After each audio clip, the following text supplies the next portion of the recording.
Gender socialization is a very common thing that humans unconsciously promote. Society looks at females as sensitive and nurturing, while males are looked at as aggressive and instrumental beings. These ideas of gender differences influence males and females to obtain certain types of qualities, which in turn affect their childhood, education, and eventually their career. There are several different expectations and attitudes associated with one's gender. The process in which females and males learn is what we call gender socialization. Sociologists analyze females and males and how they act different to conclude that there are different social roles. Chegg has a great example of how girls learn to bake and clean at a younger age, while boys learn to take out the trash and mow the lawn. The children are raised to conform to these gender roles, thus family, education, and careers all come together to influence diverse means in males and females to create different socializations of an individual. In family, they influence you since day one unconsciously. Baby girls are dressed in pink while baby boys are dressed in blue. This creates a culturally known idea in which what is appropriate to dress children in, which then reinforces their gender roles. Root and Denham found that socialization of emotions are impacted greatly by gender. Parents socialize the boys' and girls' emotions differently, as the norms within a particular culture dictate the masculinity and femininity of a specific emotion.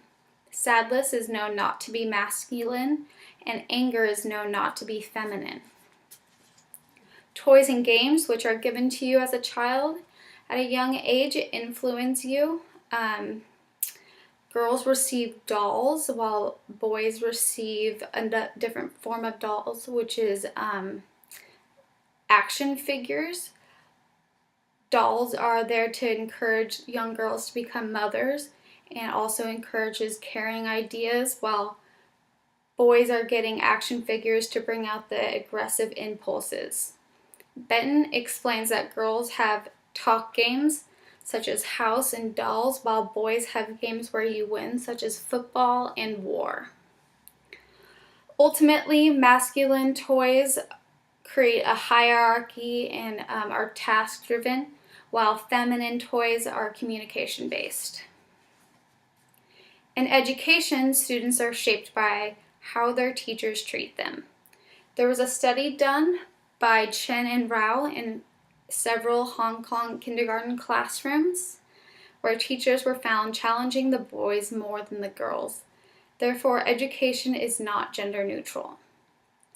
Females were treated more sensitively, and it was observed when students were off task, boys were asked to focus again while girls were typically ignored. For an example, there was a boy admiring his pen while sitting at his desk.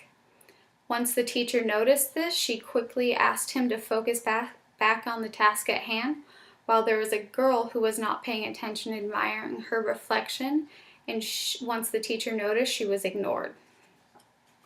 These types of behaviors towards children at such a young age allow children to unconsciously segregate themselves and even more to gender socialization.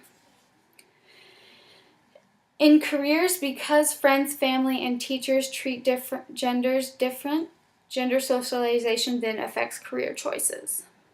Females are supposed to be compassionate and nurturing according to society, so they are directed towards more nursing and teaching jobs, while males are supposed to be more hands-on and strategic, so engineering, CEO, and doctor careers are more influenced.